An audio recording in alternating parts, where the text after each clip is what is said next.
Hey guys, you guys have been learning a lot about the precedents set by the founding fathers. First off, things like how to address the president and how he was going to dress when he was out in public.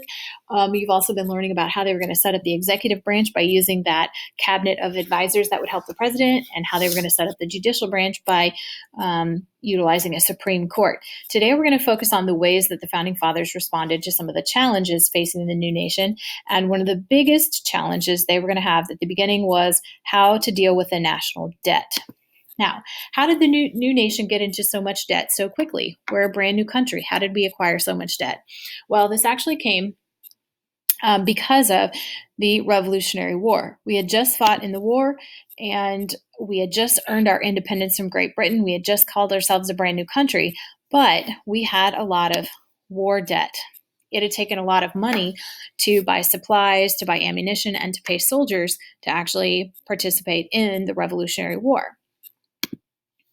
So Hamilton, remember Alexander Schwarzenegger Hamilton, because he's the big bad Federalist, but he's also the money man. George Washington puts him in charge of the Treasury. And so it's his job to come up with some ideas for how we're going to get the American economy back on track and making money for our country so we can pay off some of this war debt. So one of the first ideas he has is that we're going to combine all of the different states' debts into one national debt. He said it would just be easier than each state being separate. So some of the states are on board with it, some are not. Some states said, you know what, we don't have that much debt. Why should we have to pay off other states' big debts? So he had a job to do to try to convince them to get on board with his idea. Secondly, he wanted to make sure that they could pay off other countries and the American citizens that they had borrowed money from for the Revolutionary War. So you might be saying, wait a second, why would they borrow money from the American citizens? Well, you got to remember that when they were trying to get supplies and ammunition for their American soldiers, they needed money. And so they borrowed money from wealthy American citizens or from shop owners or merchants who could lend them money. But in the end, they had to pay that money back. So they gave them war bonds. And war bonds were just pieces of paper like an IOU that said, hey, when this is all over and we've got our money back, we will pay you back for letting us borrow this money. They also used war bonds to pay the soldiers who fought in the Revolutionary War. Now, again, this was just a piece of paper, and a piece of paper doesn't go very far in feeding your family.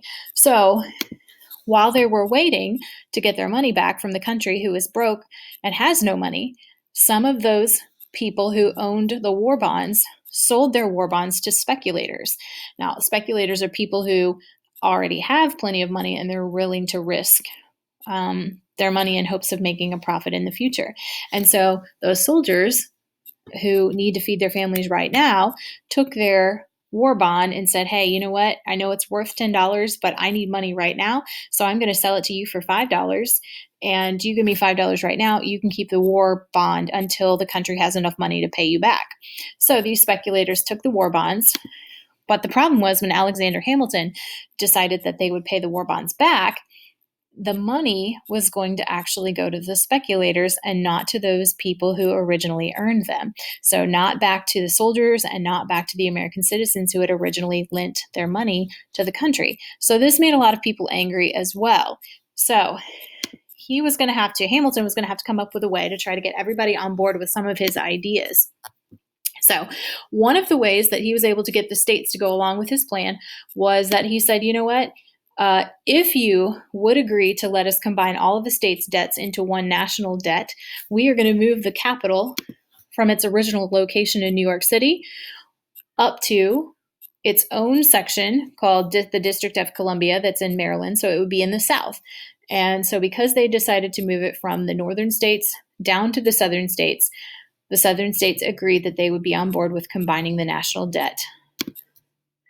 Now, the other thing that Hamilton wanted to do was he said, okay, well, that's great that we are going to combine all of our debt now into one. It'll be easier to pay off that way. But we also need to create a national bank, someplace that we can all put our money and where we can have one form of currency, not every state have its own currency. So he also had the idea for the national bank. And finally, he had to come up with a plan for how was he going to make this money back for the country. So his idea was to put tariffs on imported goods. Now, if you remember, a tariff is a type of tax on imported goods. So here's a quick example. Let's say that you want to go buy a hat, and you notice in the store that a hat made in the US is $6 and a hat made from Great Britain is $7. Well, you would probably want to go for the hat that's cheaper. Okay, but here's how it actually worked. So in the US, it cost $5 to produce that hat because there weren't very many factories yet here in America. All of the goods had to be shipped over to England and made in their factories. So it cost $5 to make that hat here, and it cost only $4 to make that hat in Great Britain. So they still needed to make money or profit, so they added $1 on to each of those. Well, that still made the hat $6 in the US and only $5 in Great Britain. So they said, wait a second, if we put both of those hats in the store and we say the US hat costs $6 and the British hat costs $5, people will want to buy the cheaper hat. So let's put a tax on the hats from Great Britain. So if we do that, it raises the price of the hat from Great Britain, and more people will want to buy the hats from the US. So Alexander Hamilton came up with this idea of putting tariffs on the imported goods so that more people would buy American-made products, thereby increasing the American economy. Now, do we still have national taxes today? Yes, we do. He also had an idea for taxing the whole country to pay off the debt. So not only were we going to put high tariffs on imported goods, but he was also going to tax the whole country.